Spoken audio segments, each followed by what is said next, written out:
Muy buenas tardes para todos. Quiero confirmar que me estén escuchando con algún icono que tenemos en la plataforma. Confirmar que tengo buen audio y que me están escuchando bien.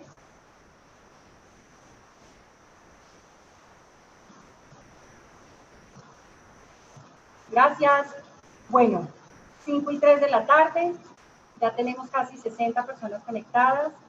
Bienvenidos a nuestra charla de semiología de los modelos de calidad y excelencia en salud.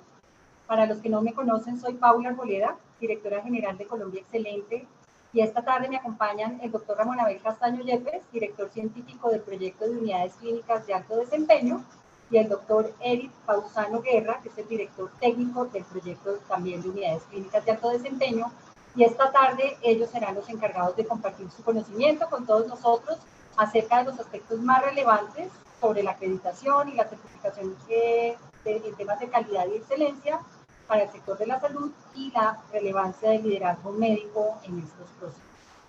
Antes de dar inicio, quiero hacer una breve presentación de nuestros dos conferencistas. El doctor Eric es médico cirujano general de la Escuela de Medicina Juan N. Corpas. Es especialista en sistemas de garantía de la calidad y auditoría del sector de la salud, también de la Juan N. Corpas. Especialista en gerencia de instituciones de seguridad social en salud de la Universidad de Santo Tomás. Maestría en calidad y gestión integral también de la Universidad de Santo Tomás. Maestría en gestión clínica, Universidad Cardenal Herrera en España. Entrenamientos en procesos de mejoramiento de calidad en salud en sistemas de acreditación en Comisión Internacional. Y por supuesto es asesor y evaluador del modelo EFQM. El doctor Ramón Abel Castaño Yepes es médico de la Universidad del CES, máster en gestión y política en salud de la Escuela de Salud Pública de Harvard, PhD en política y salud pública, Escuela de Higiene y Medicina Tropical de Londres, consultor en sistemas de salud, innovación, en modelos de prestación y de contratación, centros de excelencia en salud y miembro correspondiente de la Academia Nacional de Medicina de Colombia. Antes de dar inicio, quiero contarles un poquito de quiénes somos nosotros, quién es nuestra organización. Colombia Excelente es la empresa representante para Colombia de la Fundación Europea para la Excelencia y del modelo EFQM, el cual ha sido introducido para el sector de la salud en Colombia bajo el concepto de unidades clínicas de alto desempeño, y es lo que nosotros denominamos la certificación EFQM-UCAT. Este es un concepto que se constituye como un servicio pionero e innovador para la implementación y el desarrollo conceptual de principios de excelencia, como son los principios que profesa el modelo FQM, para ser aplicados en el sector de la salud del país y de Latinoamérica, dando un paso adelante en los estándares tradicionales de calidad. Contamos con más de 12 años de experiencia en gestión organizacional y tenemos más de 600 organizaciones certificadas en Colombia con el modelo FQM en diversos sectores de la economía. Vale la pena resaltar que el modelo FQM ha sido ampliamente probado en el sector de la salud en el mundo, con más de 500 organizaciones certificadas en sus diferentes niveles de reconocimiento. La Fundación Europea para la Excelencia, que es nuestra casa matriz y que tiene sede en Bruselas, Bélgica, hace presencia en 42 países del mundo, afianzándose como la herramienta de gestión y de transformación organizacional más innovadora e importante, impulsando resultados de las organizaciones, los que se requieren para alcanzar el éxito hoy, porque los resultados son los que nos van a diferenciar de los miembros de nuestro ecosistema. También para nosotros es un orgullo y es muy importante contarles que a pesar de este año y medio de la difícil situación que nos ha traído la pandemia del COVID-19, en el año 2020 y a principios de este año logramos certificar una IPS, que es la IPS Integral Solutions SD SAS. Certificamos 2 programas, el programa de Asma y Respira de la Fundación Neumológica Colombiana y el programa de obesidad, dismetabolismo y deporte de la Clínica Las Américas AUNA en Medellín. Actualmente se encuentran en proceso de certificación varias instituciones, como son la Fundación Neumológica también, que ingresó con 2 programas nuevos, oncología torácica e hipertensión pulmonar, Profamilia y su programa de anticoncepción, el Hospital Universitario de San José y su programa de hemofilia, y el Instituto Neumológico del Oriente con su programa de asma grave. Sin más preámbulos, los dejo con el doctor Eric quien nos hará una breve exposición de todos estos elementos diferenciadores de los diferentes modelos de acreditación y de calidad en el sector de la salud. Doctor Eric, bienvenido. Muchas gracias, Paula, por la presentación. Muy buenas tardes a todos los presentes. Gracias por atender esta invitación. Quiero arrancar con una anécdota personal. Tal vez es la primera vez cuando tuve contacto con la información o con este interés de la calidad, me llegó una información que me cautivó. Y me cautivó porque se trataba de un colega, el doctor Edward, que se había fijado personalmente una meta.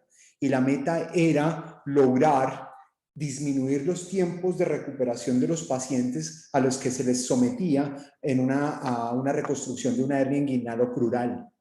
Y fuera de eso, de disminuir los tiempos para volverse a reactivar a su vida cotidiana, el objetivo era lograr disminuir las recidivas que para la época estaban alrededor del 13%.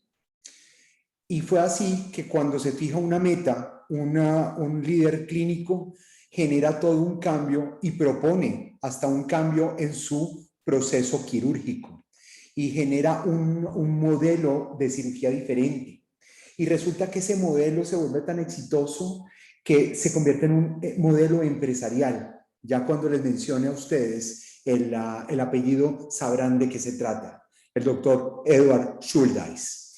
Es un cirujano que con una meta clara, a partir del liderazgo clínico, a través del entrenamiento del personal y de sus colaboradores, logró no solamente disminuir las recidivas del 13 al 2% en una época donde la malla no era frecuente, pero en estudios comparativos se logró determinar que tenían casi los resultados similares sin las complicaciones de tener un cuerpo extraño, reactivando a la persona en el más rápido, en el 70% más rápido que cualquier procedimiento y genera todo un modelo de prestación de servicios.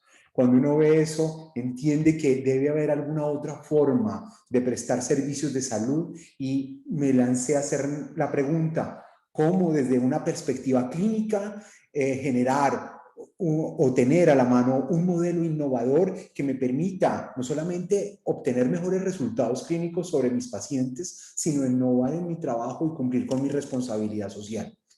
Quiero darles y queremos darle la bienvenida a esta charla especialmente preparada para ustedes, Semiología de los modelos de calidad y excelencia en salud.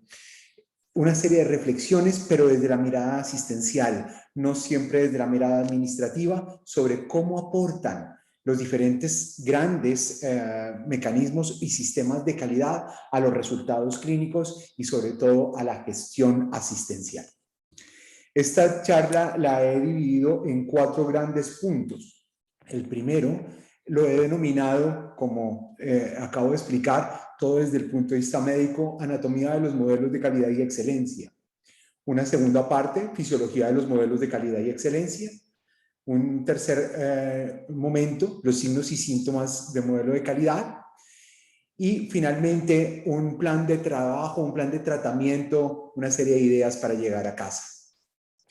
Básicamente en esta conferencia me voy a referir al sistema de acreditación colombiano, al sistema de acreditación Joint Commission, a su hijo, que es la certificación de los programas clínicos y obviamente a las unidades clínicas de alto desempeño. Cuando uno ve un modelo, y esto también parte de compartir un poco mis emociones con ustedes, uno puede encontrarse con diferentes elementos. Amo los deportes a motor. Y en ese orden de ideas, cuando uno tiene tanta diversidad, tiene uno que comenzar a elegir, es no relacionado con sus gustos personales, no relacionado con las modas que se tienen, sino efectivamente con aquellos elementos que puedo poner a disposición para obtener el mejor resultado. Yo puedo tener los vehículos ganadores de cada uno de los grandes premios, pero una Fórmula 1 no haría nada en los desiertos que tiene que atravesar el París-Dakar, mucho más si pongo en el Gran Premio de Brasil al ganador del premio de botes. Y a veces nos pasa eso. Tenemos una serie de modelos que adoptamos por gusto personal o por moda, pero que se vuelven carga organizacional, pero no arrojan los resultados esperados. Arranquemos pues entonces con la anatomía del modelo. Básicamente quiero arrancar con acreditación. Acreditación, una mirada rápida, nace en 1996, pero logra acreditar la primera institución en el 2002. El proceso es liderado por el Ministerio de Salud, sin embargo, se endilga la responsabilidad del desarrollo y las evaluaciones a una entidad privada sin ánimo de lucro como es el ICONTEC. Actualmente en Colombia hay 54 instituciones acreditadas. No son las únicas que lo han logrado, han logrado este mérito muchos más, sin embargo han salido de ese honorable listado. ¿Cómo nace esto? Nace de una unión entre el Centro de Gestión Hospitalaria, el Canadian Consul y Qualimed, quienes tuvieron la responsabilidad de tomar, entre otros, el Manual de Acreditación de Hospitales para América Latina, presentado por la OMS y con otra información bibliográfica, y presentar al Ministerio un sistema que fuese aplicable y alcanzable para el ecosistema de salud colombiano. Se denomina un modelo prescriptivo, contiene una serie de estándares y unos criterios. Lo he denominado un modelo adaptativo, en donde se tomaron ideas del exterior para adaptarlas a nuestro modelo. Seguimos pues entonces con la Joint Commission. Nace en 1951, mucho más madura que el modelo colombiano, y se abre al mundo, inicialmente local en los Estados Unidos, pero se abre a ser internacional en 1996. Al igual que en Colombia, es una entidad sin ánimo de lucro que tiene una trayectoria superior. Tiene 1.047 instituciones en este momento acreditadas alrededor del mundo. En esta ocasión se llama comisión conjunta porque es una comisión conformada por 12 representantes de diferentes latitudes del mundo, en donde se ponen a consideración los ajustes o las nuevas propuestas de estándares para que, de acuerdo a las diferentes observaciones y diferentes modelos, puedan ser adaptados y salir de esa manera al público. Es un modelo prescriptivo que para su constitución y conformación y posteriores actualizaciones tiene en cuenta criterios de la ISO, criterios del propio modelo FQM y del premio Malcolm Baldrige. También es un modelo prescriptivo que contiene estándares, una intencionalidad y elementos evaluables. Lo he denominado predictivo porque permite de todas maneras predecir las metas a alcanzar. El modelo FQM nace en Europa en 1988 como premio, pero posteriormente a ver el auge se abre al mundo como un modelo de excelencia. Es una entidad también sin ánimo de lucro que en el mundo ha certificado más de 5.000 instituciones, pero solo en salud a nivel del mundo hay 675 instituciones, que si la comparamos con la Joint Commission, pues es un casi 30% menos, con una trayectoria mucho más joven que en los Estados Unidos. Se construye por iniciativa privada, donde varias empresas exitosas, especialmente en la posguerra, se reúnen con el ánimo de determinar cuáles fueron las buenas prácticas que los ayudaron a salir de la crisis. Y esto es donde comienza a adquirir valor interesante, porque, por ejemplo, podemos hablar de crisis como la que actualmente vive el mundo a partir de una pandemia. Tiene como base premios de calidad el Malcolm Baldrige y el premio Deming. Pero también incluye en esa formulación de esos criterios los 10 principios de empresas socialmente responsables y los 10 objetivos de desarrollo sostenible. Y esto es un elemento que en lo personal me llama mucho la atención, porque no es solamente el dedicarme a salud, obviamente tengo que hacerlo, pero al ser un modelo de excelencia contempla una serie de elementos superiores a los que puede llegar a ser el enfoque de los procesos tradicionales de salud y de calidad. A diferencia de los demás, es un modelo no prescriptivo, denominado también humanista. Ya les voy a explicar un poco de qué se trata, en donde se pueden encontrar criterios y principios orientadores. Lo he denominado de innovación. Cuando hablamos del tema de los objetivos de desarrollo sostenible, realmente, como les confieso, es algo como que fuese ajeno a salud. pero realmente cuando uno ve esos 17 objetivos, que fue un compromiso, un pacto mundial para que los sistemas y las organizaciones velaran por su cumplimiento, no es necesario en un modelo de excelencia tener estándares, como lo podríamos denominar, o criterios para cumplirlos. Se da tácitamente entendido que es una empresa que se compromete con esos elementos. ¿Cómo no me voy a comprometer con elementos como el saneamiento ambiental o el crecimiento económico o, por qué no, la igualdad de género, mucho más la salud? No quiere decir con esto que se aplique absolutamente a todos, pero es importante entender que tenemos un foco como parte de nuestra responsabilidad en el mundo. Cuando hablamos de un tema prescriptivo y no prescriptivo, me refiero a lo siguiente. En los modelos prescriptivos, con los modelos de acreditación, los estándares corresponden a techos. Esto lo sustento desde el mismo concepto que la ISCUA dio a estándar, como lo ven en su pantalla. Es el nivel deseado y alcanzable de desempeño contra el cual se mide el rendimiento. Es una meta.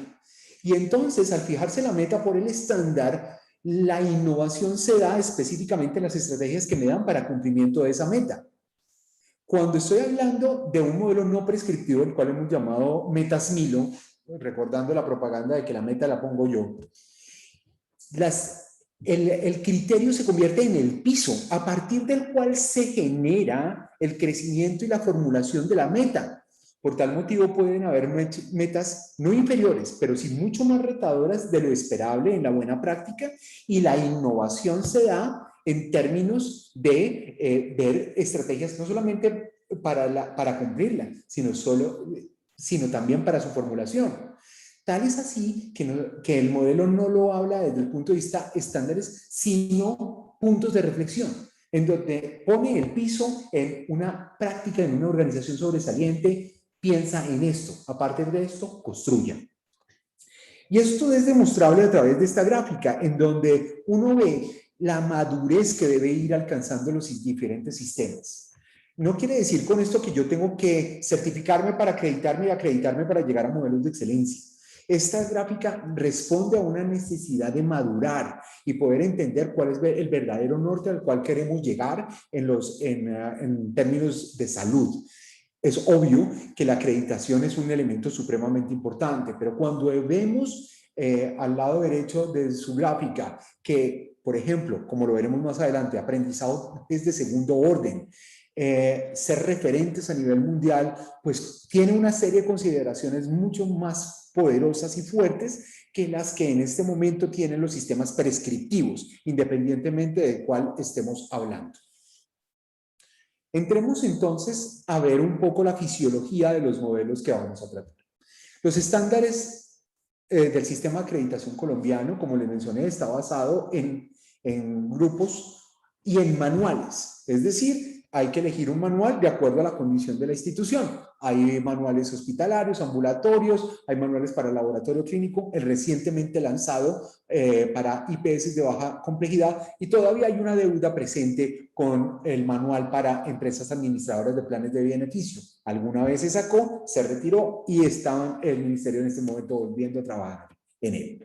Básicamente, para los prestadores se divide en tres grandes grupos. El ciclo de atención, que determina el grueso de los estándares. Un segundo bloque, que es el de apoyo administrativo, y un tercer bloque que corresponde a estándares de mejoramiento. En promedio podemos encontrar unos 160 estándares en total en los manuales que acabo de mencionar. En el modelo JCI tenemos un mayor número de manuales, tenemos de centros médicos académicos, de cuidados ambulatorios, de laboratorio clínico, de cuidado a largo plazo, en fin. Y básicamente aumenta sus capítulos, por llamarlo de alguna manera, en 4 grandes capítulos. Uno, requisitos para la participación. Y esto es muy importante porque determina una serie de estándares sobre los cuales, si no se cumplen, pues no vale la pena seguir adelante en el ejercicio de autoevaluación. Eso es muy dado del pensamiento americano. Arranquemos con las reglas de juego y posteriormente sigamos con los estándares. Viene un segundo grupo de estándares que son los centrados en el paciente, que arrancan con las metas internacionales de seguridad. Ya les voy a comentar por qué. Después viene una tercera sección de estándares de la gestión de la atención, que son los de apoyo, y finalmente unos estándares hospitalarios para centros médicos académicos. Básicamente, al igual que el manual colombiano, en promedio podemos encontrar unos 159 estándares. Viene su hijo, los estándares para certificación de programas clínicos. Se pueden certificar un poco más o menos de 145 condiciones específicas en salud. Plantea los estándares para enfermedades cardiovasculares, dentro de las cardiovasculares 10 enfermedades, gastrointestinales otras 10, de trasplante renal tiene 1. En fin, establece los manuales y los estándares para cada una de las condiciones que están previstas, 145. Y al igual que su predecesor, acreditación, tiene un conjunto de estándares que también arrancan con los objetivos internacionales de calidad. Les decía que es una particularidad. La OMS designa en la Joint Commission el liderazgo del fomento de la cultura de la seguridad en las instituciones en el mundo. Ellos toman ese legado y lo vuelven estándares de acreditación cumplibles independientemente de la condición de salud, por ejemplo, en este caso, que se trate, y corresponden a las 6 metas internacionales de seguridad. Contempla más o menos 46 estándares en promedio, que sumados a los 160, estamos hablando de poco más de 200 estándares que cumplir si una organización debe acreditarse y certificarse. Recuerden que no se puede certificar una condición clínica si la institución previamente no se ha acreditado. Vamos a ver el modelo EFQM para Colombia. En el modelo EFQM se pueden identificar 3 grandes niveles. El manual o el grupo más bien de unidades clínicas de alto desempeño global, que es la que certifica toda la organización. El UCAT, si me permiten el acrónimo UNIT, que hace referencia a certificar la unidad estratégica de negocio, y finalmente el UCAT Program, que es la que certifica la condición de salud. ¿Cuántos manuales debe tener entonces para poder lograr esta certificación? Un solo manual. Cuando estamos hablando de un modelo de excelencia, el tema no es tener la diversidad de manuales. El tema es entender y apropiar los diferentes criterios y subcriterios que el manual me brinda para que efectivamente lo pueda aplicar a la condición de salud o a la unidad estratégica o a la organización. El alcance depende de la organización y eso forma parte de las libertades que, entre comillas, se tiene cuando uno tiene el piso a partir del cual construye. Básicamente estamos hablando de 35 criterios. Entonces, la primera pregunta que me surgió cuando hice este análisis es, bueno, parece mucho más fácil indiscutiblemente certificarse con 35 criterios y no con 46 más 100 y pico, 200 y pico de estándares. Realmente cuando comparé el modelo FQM con la certificación de programas clínicos, me di cuenta que se nombraban diferente, pero abarcaban los mismos tópicos. Sin embargo, la profundidad de abordaje sí era diferente. Para el sistema de acreditación, digámoslo así, el proceso corresponde a una etapa de preparación que lleva a cabo la organización, en donde a través de identificación, autoevaluación, planes de mejora y nuevamente autoevaluación, determina el punto necesario para adquirir el puntaje necesario para pasar al siguiente ciclo, que sería la ruta crítica de acreditación, donde acceden a la visita. Básicamente se puede determinar 4 grandes resultados. O una institución está no acreditada, acreditada con condicionamiento, que hace referencia, que debe pulir ciertos detalles para lograr tener una acreditación plena, acreditado pleno y acreditado con excelencia, siendo esta última solo alcanzada después de que las organizaciones demuestren haber estado metidos en el sistema dentro de la ruta crítica y poder demostrar al ente evaluador o acreditador, en este caso, la madurez necesaria. Joint Commission es mucho más explícito, establece hasta los tiempos y meses necesarios para ir desarrollando cada una de las etapas de preparación. Para la Joint Commission no hay una diversidad de calificaciones, o se está o no se está acreditado. Y eso hace referencia de que dentro de sus estándares hay lo que se denomina elementos medibles, que son unas características que sí o sí debe cumplir la organización para poder determinar que cumple con su estándar. El modelo de FQM difiere un poco en esta situación y permite unos elementos interesantes. Vamos a suponer que una organización se presenta, bueno, ya es muy difícil al final, pero es posible, y arranca un primer año de, digámoslo así, preparación propia, adopción de nuevos pensamientos, y arranca con una formación, un ejercicio de autoevaluación, una asesoría muy palmo a palmo, para que implemente la mejora necesaria de acuerdo al modelo. Esto puede llevar el primer año. Si después de este primer año, de ese acompañamiento y de comenzar a generar ese cambio cultural y esos resultados esperados, logra acceder a un puntaje de 100 a 300 puntos, accede a lo que se ha denominado su sello en bronce. Esto no quiere decir que ya sea excelente. Quiere decir que arranca su modelo y arranca su camino hacia la excelencia. Está calificado con la excelencia. A partir de ese momento comienza una maratón fuerte donde la organización, después de hacer otro análisis, otra evaluación, un plan de trabajo mucho más fuerte, viene a hacer las mediciones necesarias. Al siguiente año recibe una evaluación de constatación que valida que la organización siga el rumbo esperado para una condición de excelencia. Se establece nuevamente una serie de ajustes y nuevamente se presenta para acceder, si es así, a un puntaje entre 300 y 399. Si accede a ese puntaje, cambia su connotación a sello de plata. A partir de ese momento es que se considera que una organización comienza su paso firme hacia la excelencia. Es decir, como vimos en las primeras diapositivas, la madurez es necesaria para lograr determinar, entrar en y ratificar el modelo, pero sobre todo obtener resultados. Y los cambios culturales, como ustedes bien lo conocen, se da de acuerdo a estudios generados en las empresas después de 3 años de trabajo. Sigamos con el punto 3 de nuestra conferencia, denominada signos y síntomas relacionados con los modelos que vamos a tratar. En primera instancia, quisiera ver el comportamiento de estos modelos que estamos presentando en el día de hoy a la luz de un campo neutro. Así como en los vehículos era un exabrupto poner un Fórmula 1 en las arenas de la carrera del París-Dakar. También lo es pensar en que yo voy a poner un modelo a competir con otro porque no son comparables. Pero sí podemos mirar su comportamiento a la luz de un mismo escenario.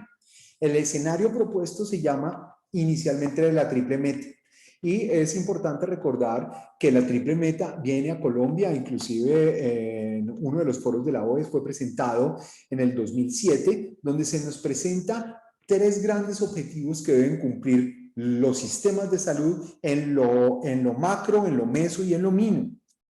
Habla referencia a mejorar la salud de la población, mejorar la experiencia de los pacientes y reducir los costos per cápita de la atención.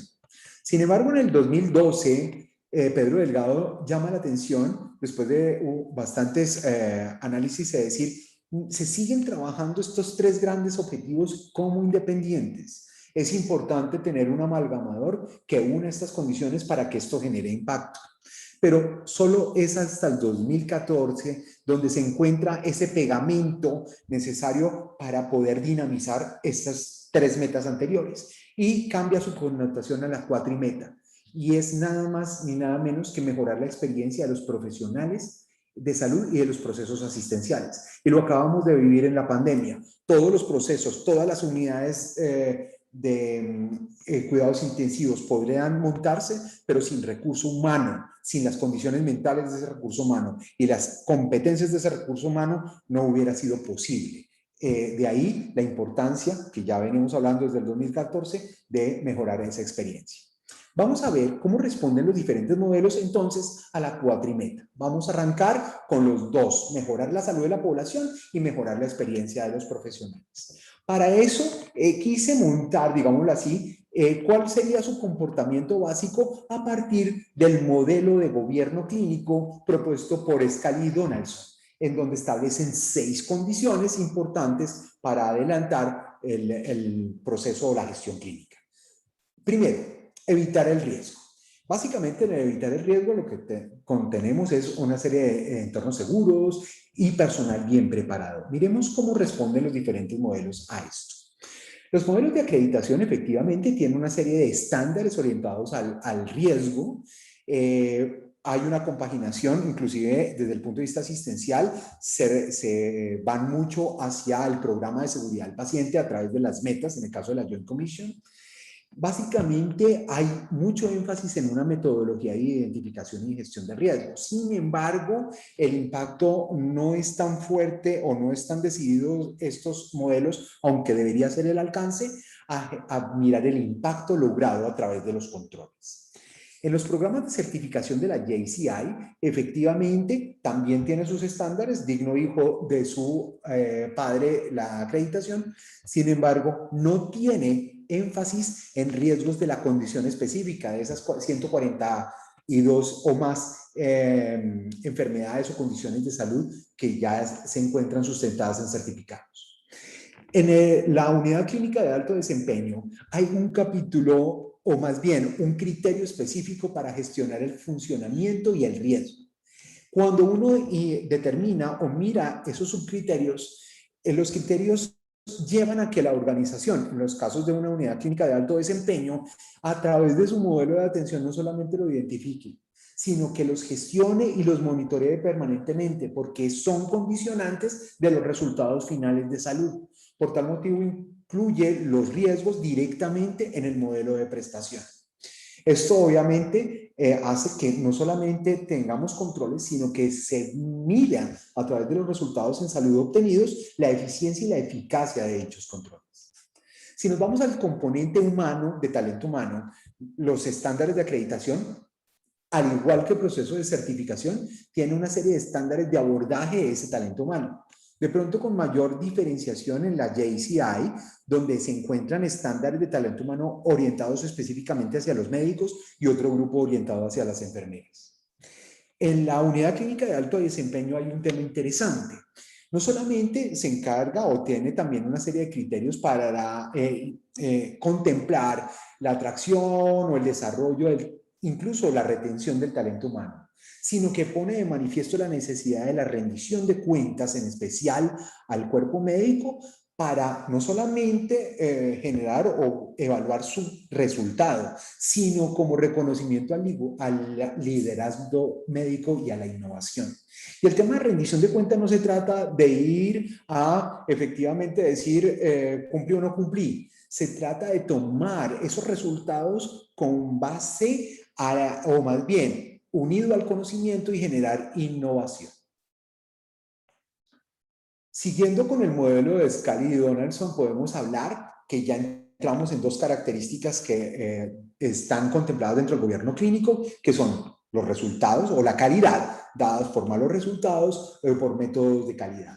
Los malos resultados en términos de identificación temprana de los mismos, de una intervención formal y decidida, de una autorregulación y el feedback o la realimentación que esto tenga. En términos de métodos de calidad, la difusión de buenas prácticas, de aprender de los fracasos, pero también de los aciertos. Miremos un poquito entonces cómo responden los modelos. Acreditación en términos de su sistema de acreditación y certificación de programas clínicos efectivamente tienen una serie de estándares orientados a la mejora.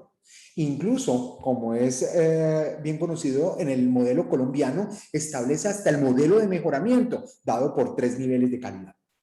Sin embargo, el modelo FQM en términos de la unidad clínica de alto desempeño tiene una connotación en términos de resultados bastante fuerte. Representa la tercera parte del total del modelo, con un peso del 40% de la calificación, orientados a la sostenibilidad de los resultados, a la generación de conocimiento y a la innovación. Y esa generación de conocimiento e innovación como base para toma de decisiones. Es decir, el objetivo no es solamente obtener el resultado, sino que ese resultado sea base para la creación de conocimiento e innovación. Esto creo es un diferenciador bien importante. Como les comentaba, representa la tercera parte del modelo. Incluso si ustedes ven los puntajes, 400 puntos en términos de resultados, equiparan el mismo nivel de la ejecución y sobrepasan el nivel de enfoque o de dirección. Y esto también es dado por un modelo innovador que rompe el esquema tradicional en el cual estamos acostumbrados, que es el PHDA, presentando un modelo de mejoramiento denominado REDER. REDER como acrónimo de resultados, enfoque, despliegue, evaluación y revisión. La gran diferencia con este enfoque radica en que se planea, o más bien se determina desde un comienzo los resultados que se pretenden alcanzar, incluso de la condición de salud, y a partir de estos resultados se comienza la formulación de las estrategias para su consecución.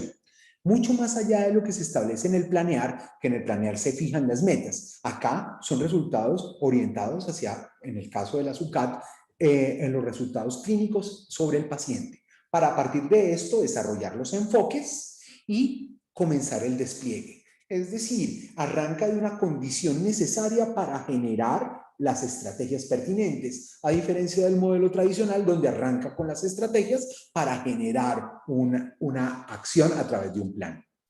Esto es muy importante porque en esto radica la gran diferencia y les remito para que se acuerden de las primeras diapositivas cuando hablábamos de el modelo de excelencia sobre los modelos de acreditación.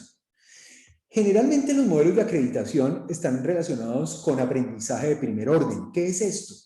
Es la condición de determinar los resultados o identificar las acciones que originaron esos resultados. Y tal vez la pregunta es, si obtengo un resultado distinto, ¿es porque hice o no hice alguna actividad? Cuando estamos hablando de modelos de excelencia, estamos hablando de aprendizajes de segundo orden, que radica en incorporar en la ecuación a un tercer elemento que es el observador.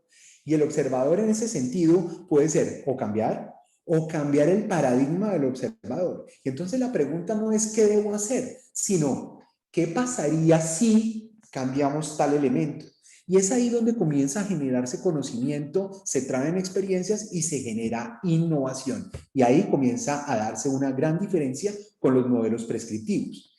Si lo ponemos en el ejemplo práctico, cuando uno tiene una premisa, el tratamiento de los pacientes es consistente con estándares de práctica clínica. La lógica tradicional habla de, ok, tenemos un diagnóstico, seleccionamos la guía y miramos adherencia. Es un modelo gran parte centrado en la parte médico-asistencial. Pero cuando involucramos la connotación REDER, pues ya no es solamente el diagnóstico y la guía, sino arrancamos por qué resultados obtuvo el paciente en su condición de salud, cuál fue la guía aplicada y a partir de qué diagnóstico. Esto hace que el enfoque sea el paciente y no la adherencia propiamente del personal de salud. Siguiendo con el modelo de Donaldson, entramos en el cuarto gran elemento del gobierno clínico, que es la infraestructura. Infraestructura no hablada de edificios, sino acceso a la evidencia, tecnologías de información pertinentes para poder llevar a cabo esta generación de conocimiento. Y entonces, en los estándares de acreditación de los modelos tradicionales encontramos, pues efectivamente, son grupos de estándares orientados hacia la información, al igual que el programa clínico JCI. Si nos vamos al modelo UCAT, el tema, como les dije y como les he hecho referencia, hay un mayor nivel de profundidad, donde se solicita que la organización no solamente analice el indicador o su resultado, sino que utilice analítica avanzada para extraer valor de los datos y con relación a esto obtener información útil primero para la toma de decisiones, pero sobre todo convertir esos datos en información para la gestación de conocimiento y a partir de esto identificar oportunidades, crear mucho más valor e innovación, pero valor sostenible. Es decir, que per se pueda yo no solamente impactar mi condición de salud, sino mi ecosistema.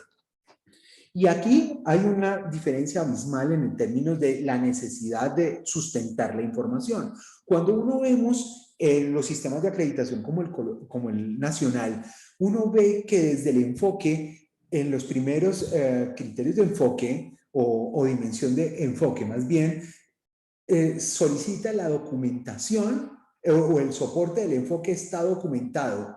Y eso radica que las organizaciones tengan un gran acúmulo de información documentada que muchas veces no utilizan. La Joint Commission efectivamente tiene esa misma connotación, hacer modelos prescriptivos, pero sí establece directamente cuáles son los que quiere ver en términos de política o en términos de procedimiento, e incluso cuáles quiere ver en términos del lenguaje inglés. El modelo UCAD es un modelo que, aunque genera mayor madurez, parece más simple, pero tiene más responsabilidad y responde a 3 grandes criterios. ¿Es un proceso? ¿Es repetitivo? ¿Es relevante? Si las 3 respuestas son afirmativas, efectivamente es un elemento que se requiere estandarizar como las guías de práctica clínica. Pero si en algún momento la respuesta es no, no se requiere de llenarse de papel. Esto hace que realmente la documentación que se encuentre no sea tan fuerte en términos de volumen, pero sí altamente importante en términos de resultado. Continuando con el modelo de gobierno clínico, pasamos a la coherencia. Y acá es muy importante un ejemplo comparativo para saber cómo se alinean los objetivos generales con los de un programa clínico.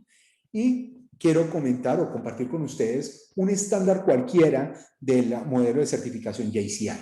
El estándar diría lo siguiente: el programa es relevante y satisface las necesidades de la población objetivo y o del área de servicio de atención médica. En ese orden de ideas, la intención que tiene es que obviamente los servicios prestados por el programa sean planificados, respondan a una serie de necesidades, pero miren los elementos evaluables por medio de los cuales se garantizaría el cumplimiento del estándar. Primero, si la misión y el alcance de los servicios se definen por escrito. 2, si la misión y el alcance de los servicios son aprobados por los líderes de la organización. 3, si el programa identifica a su población objetivo. 4, si el programa asegura que los servicios estén disponibles. Cuando ustedes miran esos elementos medibles que, aunque involucran un esfuerzo, se vuelven un elemento, si me lo disculpan, un poco de forma, en términos de determinar si está escrito o no, a mi juicio, no es lo principalmente relevante, es lo que yo haga con esos elementos, aunque el tenerlos escritos forma parte de la estandarización, diferente a estándar. Pero quiero ponerlos en contexto sobre cuál sería la visión de un modelo de FQM o básicamente unidad clínica de alto desempeño. Con la misma orientación en términos de proposición de la visión estratégica del programa, quiero resaltar 3 elementos de los 5 criterios que están. Primero, que el grupo médico o la condición comprende la importancia que su propósito sea reconocido como beneficioso para el ecosistema. Aquí no estamos hablando solamente de la relación cliente-paciente-médico. Estamos hablando de toda la cadena entre el pagador, entre el paciente, entre el cuidador, entre el propio médico y el equipo, entre la organización. En fin, debo comenzar a responder a todos. Implica a los grupos de interés para definir y dar forma a su propósito. No es un elemento que yo pueda hacer aislado a la luz de una oficina para documentarlo, sino que requiero de la interacción con otros grupos de interés para la formulación pertinente. Identifico áreas a la cual debo alcanzar resultados sobresalientes de manera sostenida. No es solamente alcanzar la meta y darlo por chuleado, sino hacer que esos resultados sean sostenibles y crecientes en el tiempo. Finalmente, para acabar con este mecanismo de gobierno clínico, entramos al tema de cultura, en donde el liderazgo, en especial médico, adquiere gran relevancia. La formación de este grupo, el asociarse directamente con el paciente, se consideran criterios ganadores. Y entramos un poco entonces a hablar de la segunda meta, mejorar la experiencia de salud, la experiencia de los profesionales en salud y hablar específicamente del liderazgo médico. Para esto quiero remitirme al modelo dado de la evolución de la participación de los asistenciales en los procesos clínicos. Y esta es una razón bien interesante.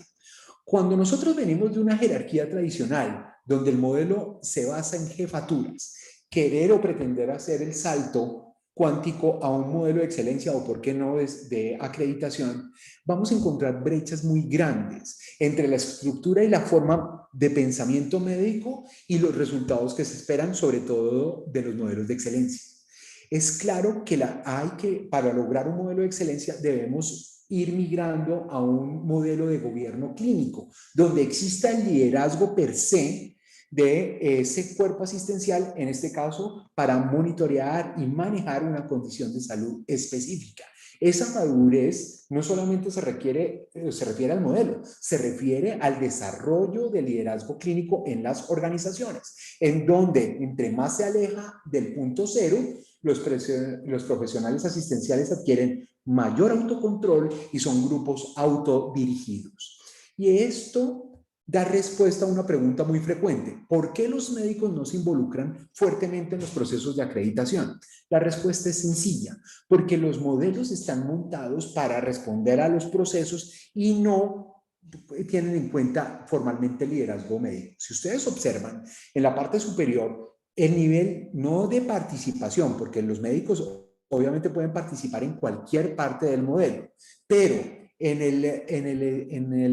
digámoslo así, en su liderazgo, en un sistema de acreditación como el nacional, no tienen un liderazgo superior al 13%. En el JCI, el liderazgo que puedan adoptar y adquirir el personal de salud es ligeramente superior, porque tiene estándares muy específicos de área quirúrgica. Pero en los modelos de excelencia, entre la certificación y la UCAD, su participación, pero más que todo, su liderazgo es fundamental, adquiriendo su máxima expresión en las unidades clínicas de alto desempeño, que de 35 criterios, el 79% tiene que ser liderados por el personal asistencial, lo que habla del dominio que debería tener el profesional y el nivel de compromiso frente a la evolución de los resultados que se obtengan en salud. Y básicamente lo resumo en esta diapositiva: cuando el cuerpo asistencial en los sistemas de acreditación forma parte del grupo que analiza y gestiona la mejora. En los grupos de certificación, como lo mencioné en la diapositiva anterior, siendo mucho más evidente en la SUCAT, el médico lidera el proceso a partir de su conocimiento y hace la cohesión entre el paciente y familia, entre el gobierno, entre los directivos, en la comunidad, y se vuelve un actor relevante en el desarrollo del sistema. Y eso lo hemos visto en la práctica, donde muchas de las organizaciones que siempre se arrancan desde el modelo clínico, comienzan los propios clínicos a buscar la alternativa de decir: yo también quiero participar porque yo también tengo un programa que mostrar y tengo resultados también evidentes del mejoramiento y lo que alcanzo con mis pacientes. En este momento, entonces, quiero que nos concentremos en el momento de liderazgo médico, y quiero darle la palabra a mi compañero de panel, Ramón Abel, para continuar un poco ahondando en los aspectos de liderazgo médico. Adelante, Ramón. Muchas gracias, Eric. Mientras tanto, por favor, sal de la pantalla y yo comparto la mía. Ok. Bueno, creo que Eric nos ha dado un par de ideas, de conceptos ya, digamos, de preview de todo este tema de liderazgo. Y creo que aquí hay una cosa bien interesante del modelo EFQM, que, como bien lo señalaba Eric, hace una diferencia con los otros dos modelos. Digamos que los otros dos modelos no explotan tanto o no activan tanto ese liderazgo de los médicos. Vamos a definir liderazgo como la definición tradicional de el arte de motivar a un grupo de personas hacia el logro de un objetivo común. En eso no hay ninguna diferencia. La diferencia quizás es en el nivel en el que se ejerce ese liderazgo, porque pues una cosa es el liderazgo en el macronivel, con los presidentes de sociedades científicas, el ministro, el secretario de salud, los presidentes de gremios, ¿cierto? Otra cosa es el liderazgo en el mesonivel, o podríamos decir también que el liderazgo en el macronivel es el director del hospital, el gerente, ¿cierto? En el mesonivel ya tenemos un liderazgo mucho más, digamos, de departamentos, de áreas, de servicios, pero hay un liderazgo que es el del micronivel, que es sumamente importante en las organizaciones médicas, y a ese es al que me voy a referir específicamente, y el que quisiéramos todos activar para que los procesos de calidad y de mejoramiento y de excelencia tengan su punto de partida justamente en la línea del frente, ¿cierto? Aquí hay que entender una diferencia muy importante entre las organizaciones clásicas, lo que Henry Mintzberg, el gran teórico de las organizaciones, llamaba las burocracias clásicas. En las burocracias clásicas, como un banco, una aerolínea, un supermercado, hay un jefe, hay unos niveles intermedios, hay unos niveles operativos que están en contacto con el cliente, hay unas líneas de autoridad del jefe hacia abajo y de abajo hacia arriba hay unas líneas de rendición de cuentas. Y bueno, pues eso más o menos funciona ya de manera muy madura en las organizaciones que se pueden caracterizar como burocracias clásicas. Pero hay un tipo de organizaciones que no tienen esa característica, que Mintzberg las llama burocracias profesionales, que se caracterizan ¿por qué? Bueno, también tienen su dirección arriba que establece unas líneas de autoridad y unas líneas de rendición de cuentas hacia arriba, pero fíjense ustedes que aquí en este punto, en la línea del frente, en estas burocracias profesionales, hay profesionales altamente calificados que son los que están en la línea del frente. En el caso nuestro de organizaciones de salud, pues son los médicos. En las universidades, por ejemplo, que también son burocracias profesionales, ese profesional altamente calificado es el profesor, ¿cierto? El gran investigador que es profesor. Entonces, son burocracias profesionales porque a pesar de que tienen una estructura y una tecnoestructura de apoyo y una línea de rendición de cuentas, estos profesionales altamente calificados de la línea del frente responden de alguna manera a las directrices de esta dirección, pero a su vez tienen unas líneas de rendición de cuentas que están por fuera de la organización, que son sus organizaciones profesionales, que establecen los estándares, que establecen las guías de práctica clínica, que establecen las orientaciones, ¿cierto? La nacional o la internacional o la mundial, ¿cierto? Como en todas las áreas de la práctica clínica. Entonces, estas burocracias profesionales tienen un reto particular a la hora de iniciar procesos de excelencia, y es que a diferencia de las burocracias clásicas donde este gran líder dice todos para allá y la organización arranca si es un líder efectivo, en estas organizaciones es un poco más difícil porque pues el liderazgo de esta cabeza de la organización está enfrentado a una línea del frente que es altamente calificada y que tiene líneas de rendición de cuentas diferentes, ¿cierto? Entonces, por eso es tan importante la activación de ese doctor y doctora que están en la línea del frente atendiendo al paciente. En esa interfase entre el médico y paciente pasan cosas muy importantes que son muy diferentes a las burocracias clásicas. Miren ustedes, primero, los procesos y microsistemas en el día a día están bajo el control médico. Los ingenieros y los expertos en programación y en procesos que llegan al sector salud y se sientan con los médicos a que les estandaricen el proceso y digan, bueno, explíqueme pues, doctor, cómo es el proceso. Y después, ¿qué sigue? Y después, ¿qué hago? Entonces, los doctores se desesperan porque ellos dicen, no, qué pena, ingeniero, es que aquí las cosas no son como en una fábrica de zapatos. Aquí tenemos incertidumbre, aquí tenemos que lidiar con complejidades que no están previstas en la literatura. Entonces, nosotros realmente, los médicos, tenemos un conocimiento complejo que es necesario para lidiar con esa incertidumbre, y esto lleva a que esos procesos y microsistemas tengan que estar, si no completamente, por lo menos parcialmente bajo el control del médico, ¿sí? Y si no, vean, en la unidad de cuidado intensivo, ¿quién decide qué dosis y qué momento y en qué momento se inicia el goteo de esto, de lo otro, de lo demás allá, o cuándo se pone un medicamento y cuándo se quita? Pues son decisiones médicas, porque son precisamente los momentos para los cuales el médico se entrena durante su pregrado, su especialización, su fellow, qué sé yo, para precisamente lidiar con esa incertidumbre. Entre más grande es la incertidumbre, pues más control tiene que tener el médico caso a caso de esos procesos y microsistemas en el día a día. Entonces, ¿eso qué implica? Para los ingenieros que nos escuchan y los expertos en calidad, nosotros los profesionales de la salud, cuando nos metemos en calidad, terminamos pensando, aprendiendo un poquito de cómo piensan los ingenieros. Pues entonces yo lo podría resumir con esto. Ese doctor de la línea del frente tiene un control sobre la función de producción que no lo tiene una persona de la línea del frente en un banco o en una fábrica de galletas, ¿cierto?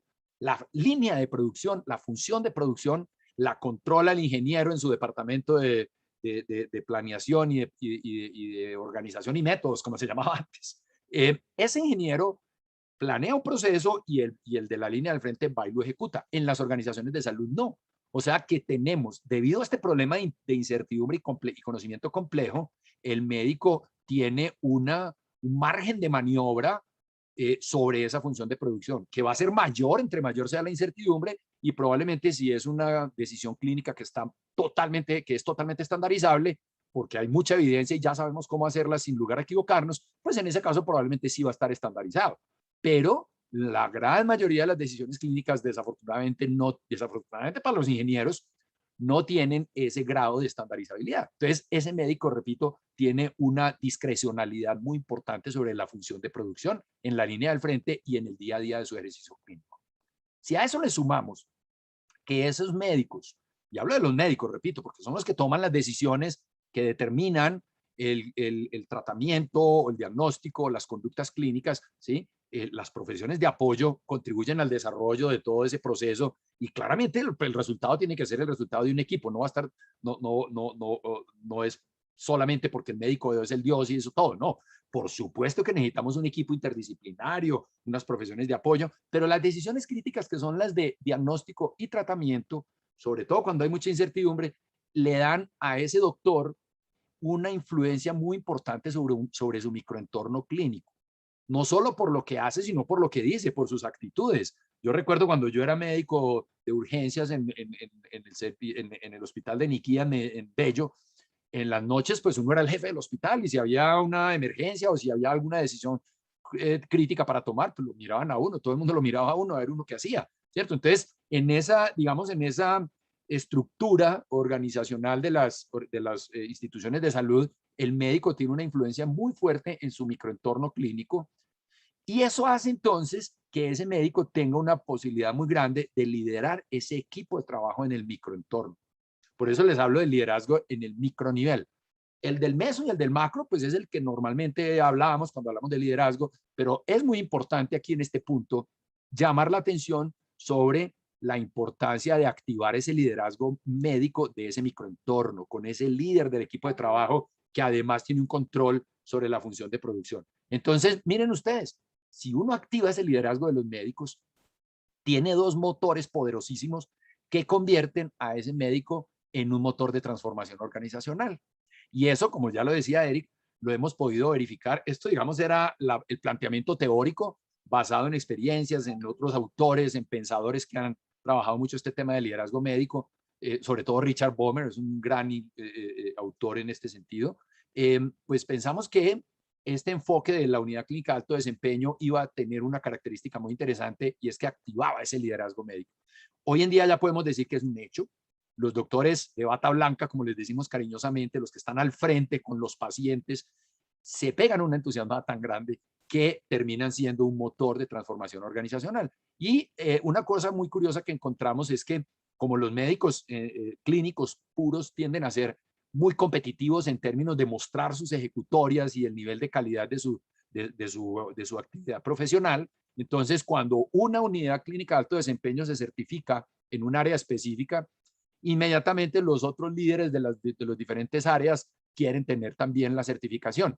Más que tener la certificación per se, lo que terminan generando es un efecto dominó, o como cuando uno tira la piedrita en la mitad del lago, que se genera esa onda expansiva.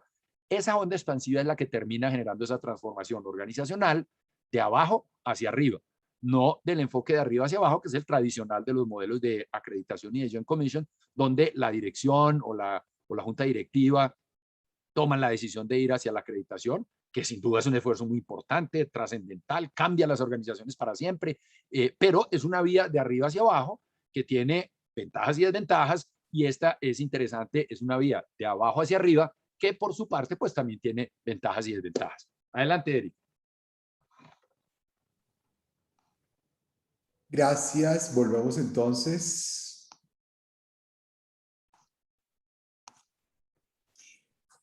Ya en la recta final de esta conferencia, tocar el tema de la meta 3, mejorar la experiencia de los pacientes con atención.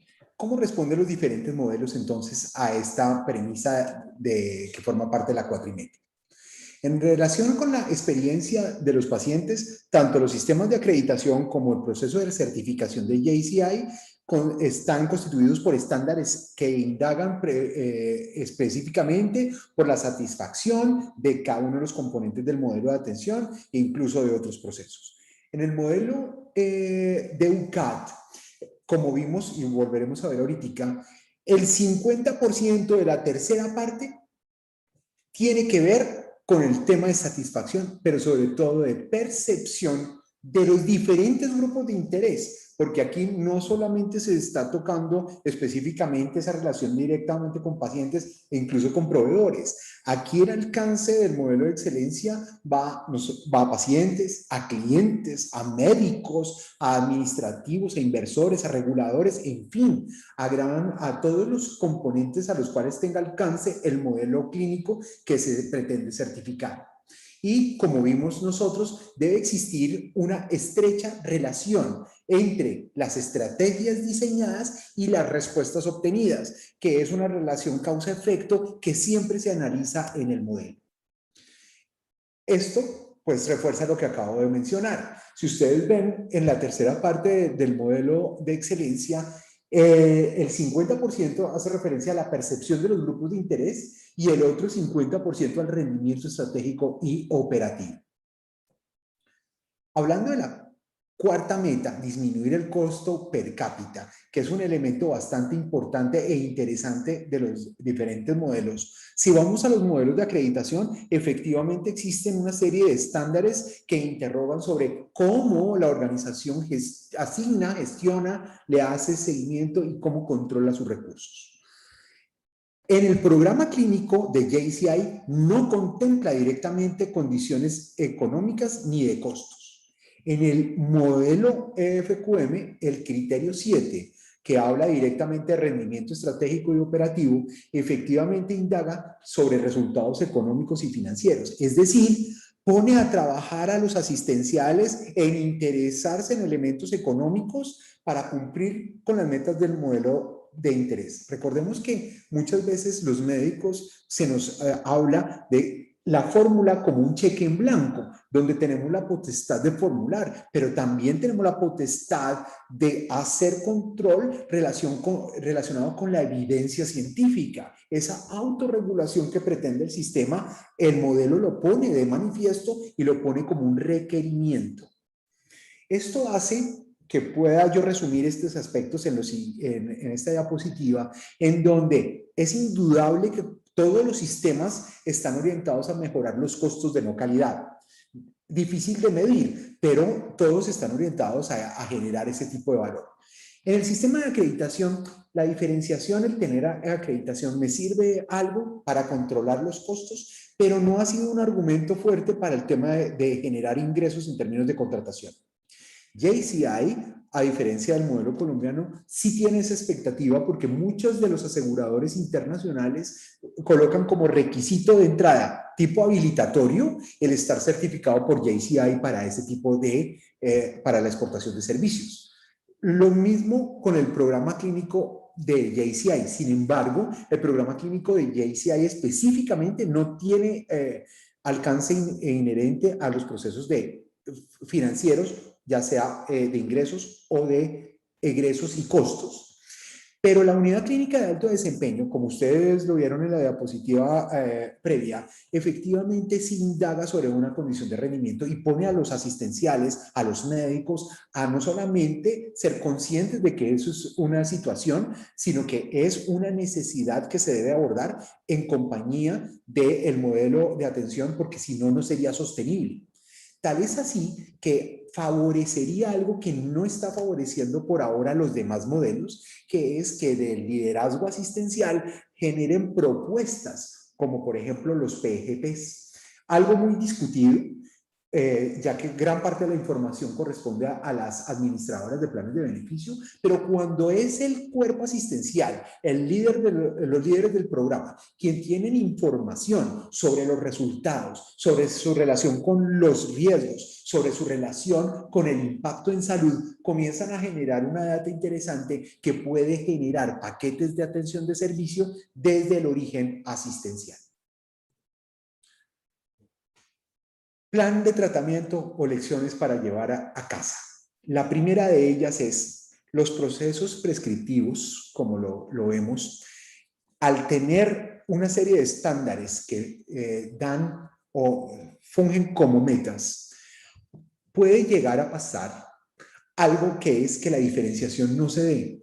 Y mi sustento de este comentario lo hago porque tomando como ejemplo el estándar de deberes y derechos, cuando uno visita varias instituciones acreditadas en términos de ese grupo de estándares de deberes y derechos, la diferenciación que uno obtiene es muy baja en términos de, básicamente todos tienen mecanismos para divulgación, básicamente la gran mayoría tiene traducidos sus deberes y derechos en dialectos o mecanismos para comunicación con el paciente. O sea que la diferenciación, a medida que va aumentando los temas no prescriptivos, al tener la misma meta, no va a ser un factor fuerte. Mientras que en los modelos de excelencia, la innovación sí se da en términos de los resultados y puede que yo dé un enfoque a mi programa de una manera diferencial, igualmente generando resultados en la condición clínica. Definir cuál es el propósito que pretende buscar la organización es fundamental. Y en este orden de ideas tenemos un pool de sistemas, pero yo creo que es importante detenernos para mirar cuáles de ellos efectivamente están generando valor. Y no solamente pensar en este elemento como sistemas excluyentes. Como hemos podido ver a lo largo de esta presentación, el liderazgo asistencial y esa relación existente entre el cuerpo médico y los resultados clínicos que se pueden dar en un modelo de excelencia pueden ser un factor de crecimiento, como lo veremos en otra de las conclusiones, para irradiar al resto de la organización. Pero no quiere decir que si una organización esté en miras de acreditación, entre en conflicto con la certificación. Y creo que la gráfica es muy diciente. No tenemos que ponernos en lados opuestos de los sistemas, sino ver cómo estos sistemas responden a través de sus ventajas a los objetivos, a las estrategias y a las metas que plantea la organización. De lo contrario, cualquier sistema es una carga. El tercer elemento que quiero dejarles como plan de tratamiento es pensar en lo que hemos denominado práctica o gestión clínica tipo células madre. Tradicionalmente, como lo mencionaba Ramón Abel, hemos seguido el proceso de organización, grandes líderes y van irradiando su idea hacia abajo. ¿Por qué no ensayar otras formas donde, aprovechando el principal recurso de las organizaciones, como es el talento humano en salud, crezcan a partir de determinar cuáles son sus fortalezas? No todos son fuertes en todo, pero tengo la plena seguridad que las organizaciones pueden determinar en qué sí son fuertes desde el punto de vista asistencial. A partir de eso, gestar un gran crecimiento desde no solamente para formular un programa clínico orientado hacia la excelencia, sino para irradiar y hacer una transformación cultural que a la postre va a beneficiar a toda la organización. Amarrado a este elemento, aprovechar al máximo el capital humano, que es el único que es capaz de ofrecer una diferenciación. Clásicos ejemplos, el Cleveland Clinic, cuando a partir de una serie de liderazgo médico se posiciona como una de las instituciones insignia a nivel del mundo de la prestación del servicio de salud.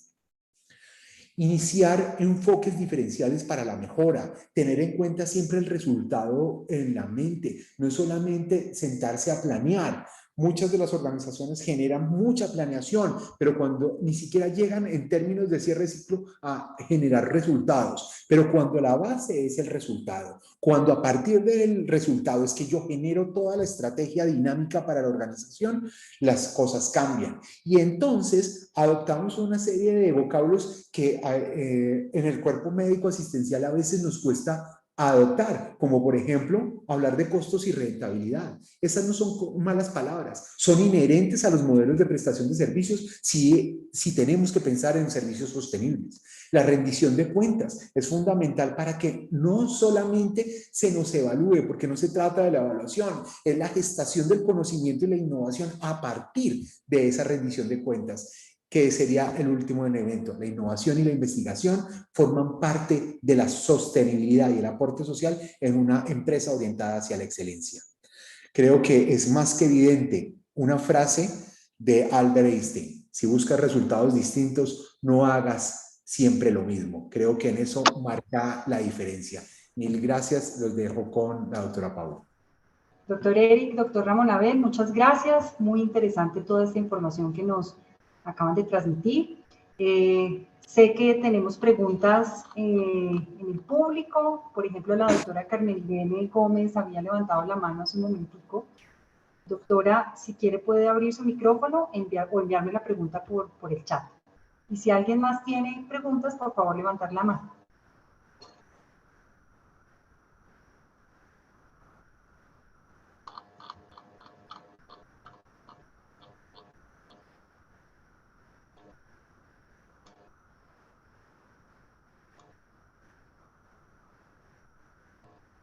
Doctora Carmen.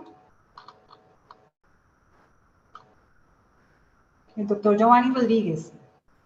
Sí, muy Doctor, buenas noches bienvenido. para todos. Un Buenas gusto noches. saludarlo. Gracias. Muchas gracias por la presentación. Me gustó muchísimo en todo este tema que ustedes proponen de la gestión por el resultado. ¿Qué experiencias han visto exitosas ya aplicadas en algunos modelos aquí en Latinoamérica o concretamente aquí en Colombia? ¿Qué han visto ustedes frente a estos desarrollos? Y lo otro, ¿cuál es el mejor consejo para arrancar frente a unidades de alto desempeño clínico en referencia pues a este liderazgo médico, pero también alrededor del equipo de salud? ¿Cómo se maneja eso también de parte del liderazgo que ejerce el médico? O sea, ¿cómo los entrenamos también para que se adhieran a ese líder y cómo se identifican esos líderes que van a mover ese microsistema que explicaba el doctor Ramón Abel? Muchas gracias.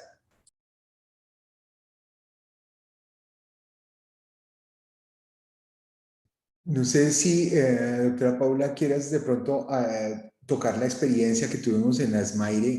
Yo quisiera solo hacer un comentario. Tuvimos fuertemente la oportunidad de relacionarnos con una institución que está orientada al manejo de la hemofilia. Y el ver todos los resultados obtenidos por esa organización en términos sociales e incluso en términos empresariales es bastante fuerte. Una anécdota que me puedo llevar de esto es ese nivel de responsabilidad social que adquiere una empresa con excelencia, como por ejemplo su responsabilidad, ellos atienden el paciente en las veredas, el poder llevar a cabo esa recolección de los desechos en términos de todos los manejos de elementos que tienen relación con fluidos como la sangre y otros hemocomponentes, y ellos pensar en que forma parte de su responsabilidad ir, y no solamente es indicarles cómo segregan esas condiciones, sino adoptar el rol de liderar ese proceso, marca una gran diferencia. Pero el resultado más crítico que podría yo recomendar de esta empresa o reconocer de esa empresa es que durante los últimos años ha sido y ganado el premio entre las enfermedades de alto costo que hacen el mismo gobierno, ocupando los primeros lugares en el manejo de la hemofilia en términos de los indicadores de resultado. Yo creo que eso es más que diciente de cómo el modelo efectivamente genera un nivel de reconocimiento importante. No sé si la doctora Paula quiere agregar algo. Doctor Giovanni, yo creo que la experiencia que nos ha dado los procesos que, bueno, las certificaciones que ya tenemos y los procesos que están andando es que los médicos se sienten protagonistas de toda esta situación y de todo este proceso de certificación de una unidad clínica de alto desempeño, porque son los médicos los que realmente quieren mostrar sus resultados.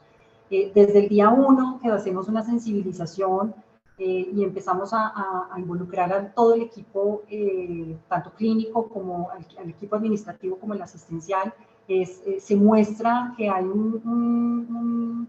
pues un elemento muy importante en la participación de los médicos. De hecho, cuando nosotros hacemos todos los procesos desde el área comercial, una de nuestras reglas de oro es la conformación de un equipo interdisciplinario en donde sí o sí tienen que estar involucrados los líderes médicos.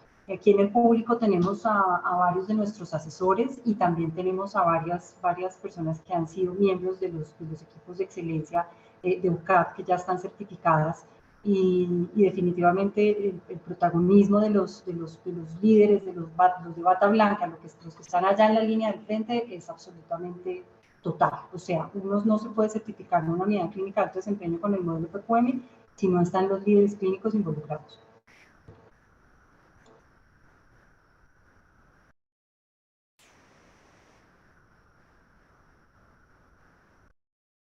Tenemos una pregunta de Rafael Mauricio Sanabria. ¿Qué hay sobre el papel de las enfermeras en aspectos de liderazgo clínico en organizaciones complejas?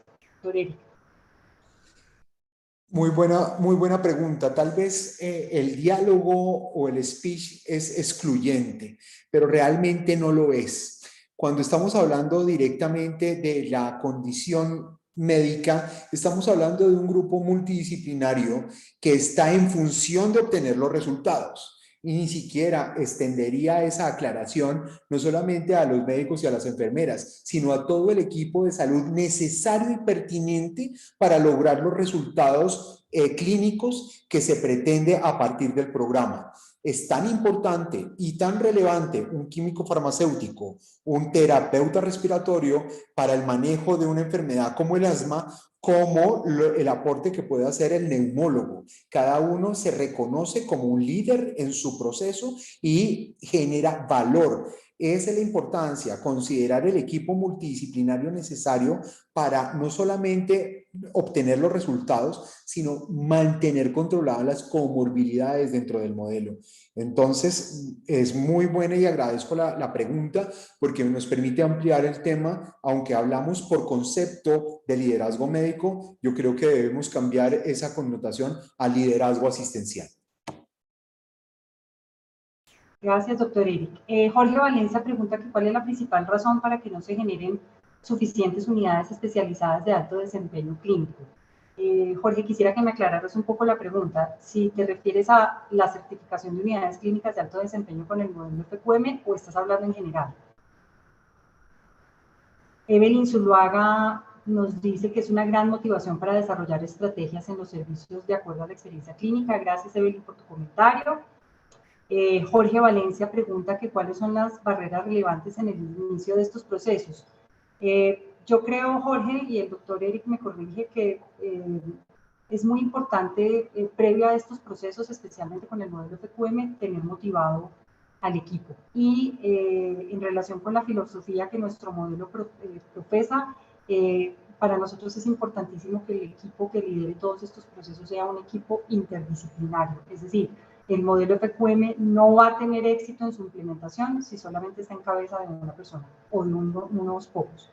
El ejercicio de implementación del modelo implica un despliegue de arriba hacia abajo y de abajo hacia arriba. De lo contrario, no será un modelo exitoso. Yo complementaría de pronto esa respuesta con otra barrera importante que es de ámbito cultural, que es el manejo de la información. Generalmente el médico restringe mucho sus notas clínicas básicamente por tiempos. Sin embargo, es imperativo el tener un sistema de información pertinente para poder soportar los resultados. Y como de pronto expliqué en alguna diapositiva, el poder llevar el tema a aprendizajes de segundo orden. Cuando yo cambio las variables, ¿qué puede llegar a pasar? Cuando compro yo las acciones, si no tengo claramente recopilada la información y hago un análisis, tengo la disciplina de hacer un análisis profundo, pues puedo incurrir en el error de no generar las estrategias pertinentes y no obtener los resultados esperados. Ese tal vez sería otra barrera complementada a la que la doctora Paula acaba de mencionar. Perfecto. A ver si tenemos más preguntas. Mil gracias por la aclaración. Sandra Carolina, no alcanzó a ver el apellido. Sandra Carolina González, mil gracias por la aclaración. Los resultados clínicos, los desenlaces y el valor en salud se recrean en un modelo multidisciplinario. El modelo ¿cómo tiene estimadas las dificultades de suficiencia de profesionales de la salud planteadas para los años venideros?